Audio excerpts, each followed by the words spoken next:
episode number 200 of the Wholesome Fertility Podcast. So on today's episode, I welcome Makayla and Cassie, who are registered dietitian nutritionists and are the founders of Mamasmaternalhealth. It's an online organization created to help women with type 1 diabetes and autoimmune diagnoses to get and stay pregnant. Welcome to the Wholesome Fertility Podcast. I'm Michelle, a fertility acupuncturist here to provide you with resources on how to create a wholesome approach to your fertility journey.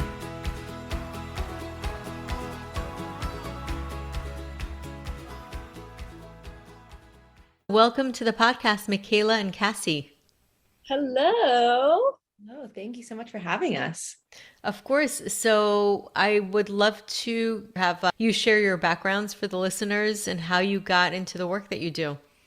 Cassie, would you like to go first? Oh, sure. So I'm Cassie. I am a registered dietitian nutritionist, as well as a internationally board certified lactation consultant. Makayla and I met in college, and we kind of both had interest in, women's health, pediatric nutrition, pregnancy, and fertility, and finding that there's a lot on the maternal journey that there wasn't a lot of support for. And that really drove us into, this area of nutrition for, that maternal health to make sure that, you're having the journey that you want to have. And I know Makayla can talk a little bit more on the autoimmune side of things, but that's kind of where we got started to get us to the point of like, all right, like, why are we here? Why do we want to help women with this journey? Because we know how impactful it can be, but how crazy of a journey it can be as well. Amen. Awesome. All right. My side of things, I'm Makayla, right? I'm a registered dietitian nutritionist, as well as a lactation counselor. Cassie's a consultant. She has more experience than I do, but I stick with the nutrition side of things and lifestyle things more with my consulting. But that being said, really got into maternal nutrition with Cassie at Marywood University, like repping it there, but we became so interested in maternal nutrition. Was covered in like 2 days, I remember, in college. And we were like, okay, that was the most interesting, but by far had the least information that we learned. And we were the most important. Yeah. And we're like, this is actually changing like generations here. Like this is like literally the most impactful part of being a dietitian in our minds. Like we're like, okay, when you're helping a mom, not only are you helping her, but you're helping her child, their children. Like it's so lifelong. It's just like never ending. Yeah. So like it gives me chills. Like it's just like huge. So anyway, I have Hashimoto's. My close family member has type 1 diabetes. Autoimmune diagnoses really kind of surround my life, but also the really yearning for it to not run our life though. And so I've really experienced a lot of, working with functional medicine doctors or really having to advocate for yourself with XYZ specialist doctors. And that is so huge on the fertility journey, like not only with the autoimmune, but also fertility. Like it's usually 1 year before any medical, but before any doctors really want to get curious. Right. And we at Mama's Maternal Health, like our passion is really saying, wait, you don't actually have to wait that 1 year. Like, let's start now. Let's get that foundation for health going now so that maybe you can, avoid some potential obstacles along the way. Does that make sense? Oh, it totally makes sense. It totally makes sense. For one example, Hashimoto's, a lot of times they will not do a full thyroid panel. That's huge. I hear this so many times over and over and over again. They just do TSH, and TSH can range. The normal range that they have is not the range that you should be looking at for fertility health. And then they don't look at antibodies to figure out what's going on. Why is it higher than it's supposed to be? Yeah. So those are things that people could find out sooner than later and not waste time. And then, of course, the diet makes a huge impact as well. Yeah. I mean, on my personal Hashimoto's journey, it's also very prevalent, or it's very easy to see that a lot of doctors actually don't have as much education on healing Hashimoto's as you want to believe that they do. And we are big fans of doctors. A good way to put it. We're big fans of doctors. Yeah, Cassie's married to one. We support doctors. We love doctors. But I'm married to one too. Yeah. Great, but that being said, there's a lot of misinformation. Like I genuinely feel like I've had doctors who literally just do not even understand, like, oh, we should get our iodine checked for our antibiotic, like these just like connections. A lot of people don't even bring them up. So, and we want to help take that guilt away from women, because it's not their fault that they don't know. It's really Totally. not. There's no, like, you go to your doctors to be like, tell me answers. And if they don't seem to know these, like, it's just really tough out there. And especially with autoimmune diagnoses, there's so much guilt surrounding fertility. So Cassie and I just really want to help take away that guilt and say, okay, let's do some baby steps and put some puzzle pieces together that we may not have been accounting for. Yeah, and autoimmune conditions are so important to look into because sometimes it can even impact not just recurrent miscarriages, but even getting pregnant. It'll take a while to get pregnant if you don't resolve it. Right. Absolutely. And that's actually something that I want to like, one of the reasons that I really love working in this area, because there are so many external factors that can impact your cycle itself, you know, especially when it comes to autoimmune, because there's a lot of hormones and things like that. And I know Makayla's talked a lot about the autoimmune journey and getting pregnant, but even just in like if you look at it more in like acute way, like looking at your one cycle, I recently, just for like my own health, stopped birth control and was like, let's actually see what my cycle looks like off birth control. You know what I mean? Right. And so many women have cycles that are just, you don't have that very clinical, like you stop your period and now you go into this phase, and then halfway through you ovulate. And then after, 21 to 28 days, you have your period. Like so many women don't have that journey. And especially when it comes to like autoimmune factors and autoimmune diagnoses, because there's so many other factors playing a role in that. And so getting to the point of like, all right, how do I understand my body so that I can get pregnant? Like there's so much of a barrier in women's health. There's so much, like, we don't have that education. And then on top of that, there's extra things going into, how our body's functioning and how our reproductive health is functioning too. But it's just, there's so much misinformation, so much of a lack of education behind it as well. Yeah, for sure. And I think it is a mystery. It's something that it's kind of a puzzle that people start to solve as they're going, and they try to put the pieces together. And I think it's very exhausting because you don't get the help that you think you're going to get when you go to the doctor. Not because they're bad, it's just because they know what they know and they're trained a certain way. And there's many different ways to look at the body. And what kind of immune conditions do you guys most of the time work with? Well, type 1 diabetes, of course. Hashimoto's, like arthritis, rheumatoid arthritis. Actually some Lyme disease, which is it's like, is that autoimmune or not? But there's definitely that chronic illness aspect. Lyme disease. It might trigger, right? Doesn't it trigger the immune system to cause a lot of like crazy, like a gateway diagnosis, so it's really important to be on top of that. We see a lot of PCOS as well. PCOS as well. Yeah. There is a link, right? There's a link with PCOS and endometriosis as well, and a lot of autoimmune conditions. Lupus is another one we see as well frequently. Yeah. So we really see quite a range.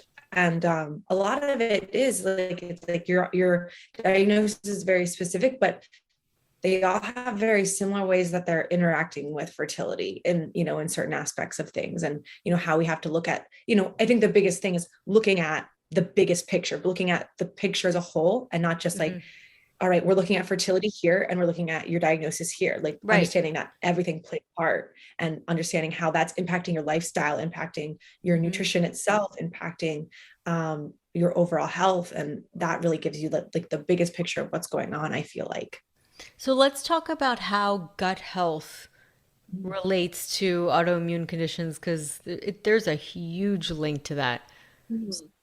Yeah. Cassie? Sure. Yeah. I mean, I love when we talk about the gut microbiome, because it's its own little community inside your body. Like and helping push your body to function and thrive in the best way possible. So obviously we know gut health promotes increased absorption of nutrients, increased just overall digestion of things, versus, other nutrients or other, if we don't have as good of a microbiome, or our microbiome isn't as diverse, it can cause reduced digestion. It can cause bloating, abdominal pain, cramping, things like that. But the overall function of the body comes down to the absorption of the food that we eat, right? And that comes down to our gut microbiome. And it's such a cool, system within our own system, right? Yeah.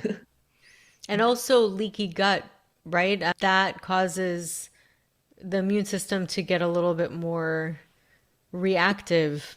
Mm-hmm. Yeah, that's actually an experience that I have personally had of the healing of leaky gut and psoriasis and eczema, and just that relationship of how can we heal our gut microbiome. And it's tough out there, ladies. If you're trying to do that right now, that is really, I commend you for really putting in the effort of let's figure out our health, because that was definitely the most intense healing journey I think I've had so far, because you really have to take some serious time to understand what is affecting your what gives me these symptoms. But maybe it's not it's not oh, I have a dairy intolerance, so I run to the bathroom really quick. They come up, your symptoms could be really unique to you. Yeah. And Cassie, when I was going through that, it was a 6-month process of and I'm a dietitian, and I, it was tough. And so if that's something that you're trying to, you as a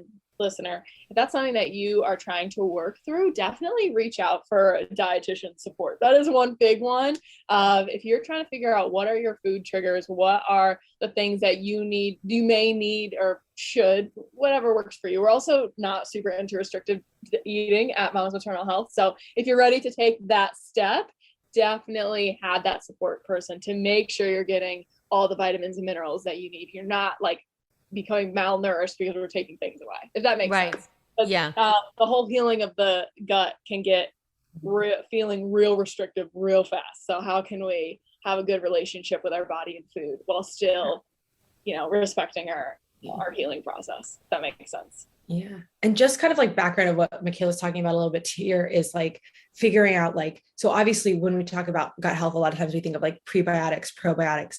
And what Makayla's talking about a little bit here is foods that cause sensitivities and cause our guts to not function. So how Makayla said, the lactose intolerance. I know a lot of with autoimmune specifically, there's the AIP diet that can impact, that your body doesn't, So let's just for the listeners that don't recognize what AIP means. Yes. Let's give them a background. Yeah. And I believe it stands for autoimmune protocol. Yep. Diet, which is just lists the foods that may or may not cause autoimmune triggers. So Makayla went through this whole process of understanding what her triggers were and, eliminating, okay, I can eat these foods, but these foods do give me issues and things like that. And overall, because we know we talk about a lot about adding to the diet, but there are certain foods for each individual that might be impacting your digestion. For me, it's gluten and dairy. For Makayla, it's gluten, dairy, and eggs. And there are some people who don't do well with the nightshade vegetables. So peppers and potatoes and things like that. And so understanding what those triggers are for you, because they may be impacting how your gut microbiome functions as well. And that's a huge undertaking as well, and that's what Makayla's talking about with the restrictiveness of it, trying to figure out what those triggers are. Obviously we want to promote adding, but when it comes to figuring out those triggers, that becomes really tricky. So that's why she was mentioning reaching out to a dietitian for that information. Right.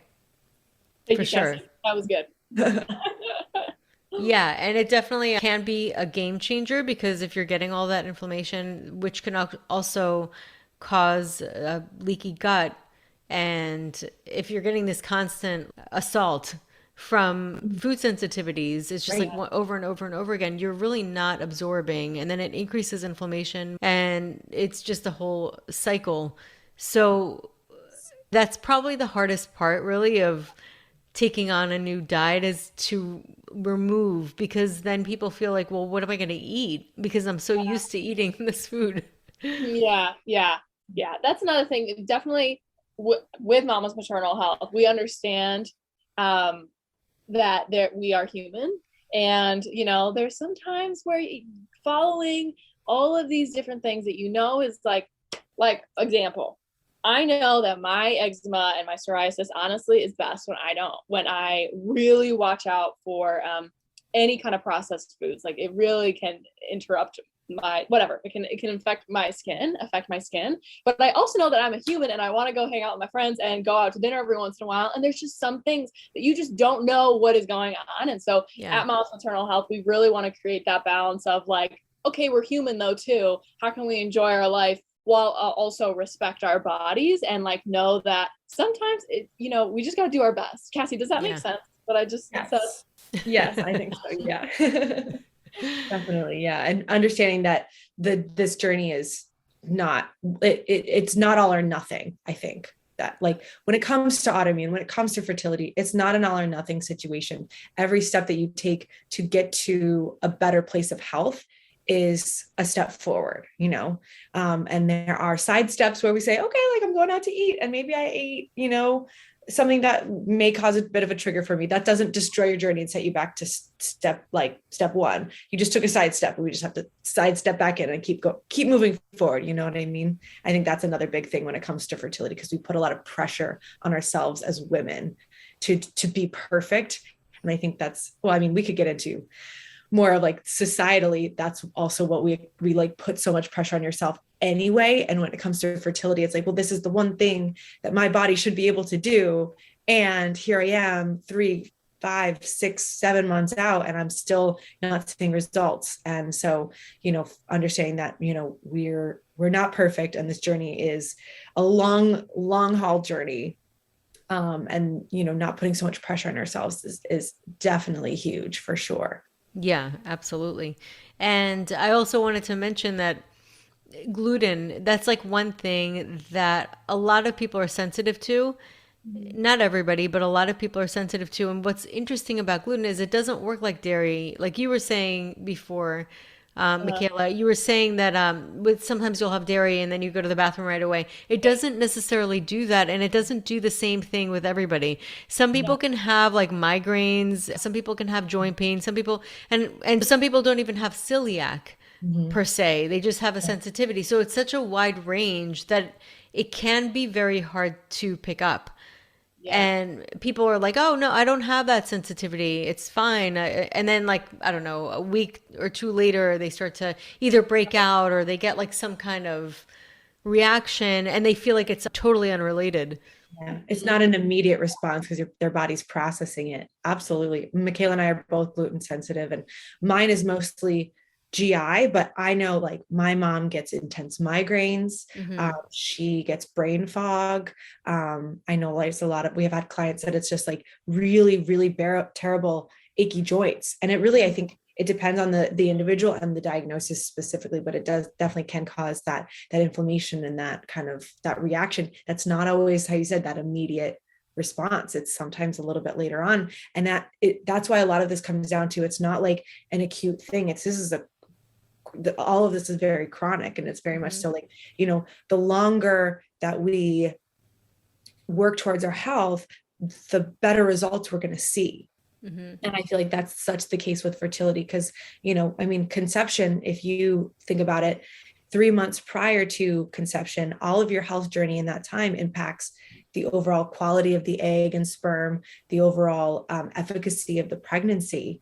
And I think that's something that, we think about a lot. It's not, as the society, we want immediate, here's this and this, we want cause and effect, but it's not always, there's so much going into it that even like those 3 months can really impact an overall pregnancy or potential pregnancy. And I think I know we're kind of getting off topic on that one, but I just feel like that's like how it all kind of relates together, like the long-term health over just like, short-term actions. Absolutely. Really makes a difference. Yeah. Cause we're on nature's time cycle. We're not on ours, our mental, like we are on its, nature is what takes its time. And no matter what we do, we cannot bypass that. No, definitely not. Yeah, 100%. And so for people listening, can you guys explain how and why really autoimmune conditions can impact fertility and pregnancy? Yeah. So I think that the most like pared down, simplified answer is 100% that autoimmune conditions are based around hormonal responses, and fertility and pregnancy, the maternal journey, is 100% hormonal, right? Like they're both very much the same. Also with autoimmune related symptoms, inflammation is a huge component, or I would say the number one component actually. Yeah. And the really important aspect to fertility health or fertility healing is reducing inflammation.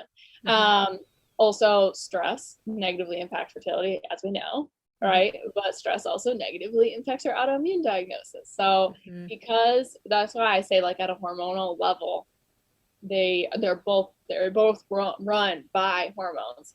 Also, a lot of autoimmune diagnoses are kind of start from some type of nutritional deficiency. There's a lot of reasons. I don't want to say it's the only reason, but nutritional deficiencies are super common among autoimmune diagnoses. And for fertility, that is another super common reason that we're struggling with our conception and like getting and staying pregnant, right? So I think that when you're trying to heal your autoimmune diagnosis, you're honestly doing very similar things than when you're trying to conceive naturally and get and stay pregnant. Does that make sense? It does. And I'm thinking about vitamin D. That's a huge Yes. one. That's vitamin D is one of our nutrients that a lot of our nutrients vitamins and minerals play a role in hormonal formation, function, release, sorry, my dog's at the door. Okay. And all of that good stuff. However, vitamin D actually functions on its own as a hormone in the body. Right. And so vitamin D 100% plays a huge, huge role in your fertility health, in the function of your other hormones, in mood regulation, and just general body function. There's so much that goes into like it all, how Makayla was saying, it all ties in together. Like I just visualize this like cycle, triangle, whatever you want to do. But like, your hormones are impacted by your nutrients, and your nutrients are impacted by your diet. And then, it just cycles through, and then, mood and function and everything's just functioning kind of all in this same kind of cycle and tied together. And, if you can just picture the crazy person who has like all of the string tied across the maps and they all connect in some way and they crisscross and all that. But that's how like all of our hormones are connected to our body functions, and our body functions are connected to our vitamins and minerals, which impact our hormones. And it just kind of all traces back to each other. And it's crazy to think about how I think when you get into this world, you don't realize how impactful vitamins and minerals are until you start to see like how much, like if you don't have a certain nutrient, your body's not going to function a certain way because it heavily relies on specific nutrients, things like that. And, nutrients are the fuel of our body. We talk about food as fuel. The nutrients really make things go. And if we don't have enough nutrients, if we're missing things here and there, our body is going to start to slow down or start to redirect functions. And that's where we see issues. So I just find it so fascinating. It is personally. But it is like, it's one of those where it can feel a little bit stressful too, when you talk too much about it. Cause you're like, wait, like I need to get this nutrient. I need to make sure I have this nutrient, and that's why we try at Mama's Maternal Health is try to break it down to let's get a balanced diet and let's make sure we have a lot of variety in our foods. And that's what really helps to cover those bases there. But that's kind of, cause as I talk about it, sometimes it's like, wow, that's a lot. But we always try and bring it down to basics to make it reasonable, to make it easy, to make it so that it's not overwhelming. Yeah, for sure. And sunlight's interesting too. I'm actually listening to an audiobook called Chasing the Sun. It's really fascinating. And she was talking about also like the middle of the day, the morning and later in the day are the safest, really. You're not getting as many UV rays. But what's interesting is in the middle of the day, it has almost like an immune suppressant time, like it suppresses your immune. So they're thinking, and I'm not suggesting anything, so don't take my advice, but they're suggesting or thinking about like studying how middle of the day sun can impact autoimmune conditions. Can it regulate it somehow, or at least somehow reset the response? And I'm not suggesting to go out in the middle of the day and get burned or anything like that, but the idea is very interesting about how sunlight can, obviously it's a great way to get vitamin D, but how sunlight can impact the body in so many amazing ways. And I also think that a lot of people are missing the fact that magnesium is so important in order to process and absorb vitamin D, and how all of these nutrients work in synergy together. Yes. Yeah. Absolutely. And You just Makayla's language here. She's like, magnesium, yes. Magnesium's the best. Yeah, it's super important in relaxing our nervous systems too. And that connects to stress and inflammation and then vitamin D absorption and then just the whole thing again. So yeah, magnesium, they're all equally important. I think that there's just some vitamins that are being shown to be more commonly deficient among women. Yeah, I mean, there is definitely a link between vitamin D deficiency and frequent miscarriages and unexplained infertility, but everything's explained. If they would have just checked the vitamin D, maybe that's the explanation. Yeah, for sure. Yeah. I feel like there's so much that there is an unexplained, but there's so much that they're not searching for too. Correct. Like there's definitely unexplained fertilities out there for sure, but there's definitely some that if we did a little bit more digging, if we did acted more like detectives, and we as in the medical field, we would probably find out more than what we think we would find. You know what I mean? Like it's not most of the time that's the case. I see it all the time, even with my patients. They start out and being told that nothing's going on, and then they dig and dig and dig, and then they find out, oh, they're a little hypothyroid or something else is going on. Or sometimes it's not even at the lab phase, like you said. I mean, sometimes it's a deficiency, sometimes it's inflammation or a food sensitivity or just a circadian issue, which impacts menstrual health as well. And so there's so many factors. Yes. So that's why our little tagline is uncomplicated, because there's so many freaking things that can come up, and we just are like, we just hope that we can help somebody try to take or get that overwhelm out and just, like put the blinders on and figure out what they need, Right. Everyone, and how we talked about at the beginning, everyone has their own little thing. Like this nutrient's going to impact this person differently, or this food's going to impact this person differently. Everyone has their own symptoms. Everyone's, that, all right, we're looking, we're detectives, we're figuring that out. And that last little, those clues are all going to be different. So you're probably seeing the noise of everyone else on this journey. And it's so nice to have other people, absolutely, to be like, all right, like, we're on this together, we're doing this together, but there's probably something that's different for you. So acting as your own detective, finding a health team that's going to work to help you find your specific, because it can get so overwhelming with like all of the extra noise of other people still on this journey too, that are still figuring things out. And it's great and amazing, but your journey is what's important for you, and not getting too distracted by all of the extra noise. It's crazy, because it's just craziness. Yeah, for sure. It could be very confusing and overwhelming for sure. So for people who want to work with you guys, how can they find you? How do you guys work with people? Yes. Well, you can find us at www.mamasmaternalhealth.com or of course on Instagram, mamasmaternalhealth. But we have a couple ways of working with us. But really what we like to do is we offer a free consultation call, just so we can kind of get to know your background, your story, and then we can help you decide on what's best for you. We used to say, oh, we have this program, this program, this program, but in the name of uncomplicating things, we actually let them say, what is going on with me? And we say, okay, this is probably the best fit for you. But for example, we have We have a fertility program specifically for women with autoimmune diagnoses and type 1 diabetes. We have a one-on-one unlimited support concierge maternal health care program. And we have a birth and breastfeeding self-paced course led by Cassie. So it's great.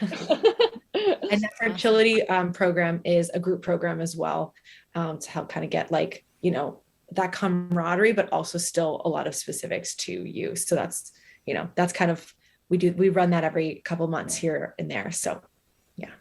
Nice. Awesome. Well, you guys, this was great. Great conversation. I'm really huge on diet. I'm huge on really addressing all of those sensitivities. I feel like it's such a game changer. It's so centered to fertility health. It's so important for people to pay attention to. So thank you guys for sharing your great information, very important information, and I appreciate you coming on. Of course. Thank you so much. Thank you. Yeah. So that concludes today's episode. You can find all of the links mentioned on the episode notes. If you're enjoying these episodes, please take a moment to share and leave a review. Reviews mean everything to podcasters, and I really enjoy hearing from my listeners. You can also find me on my website at www.thewholesomelotus.com or email me at info@thewholesomelotus.com. I love hearing from my listeners. If you're interested and want updates as well as a free ebook on my top 10 fertility boosting habits, you can visit my fertility page on www.thewholesomelotus.com. I thank you so much for listening in and hope that you have a beautiful day.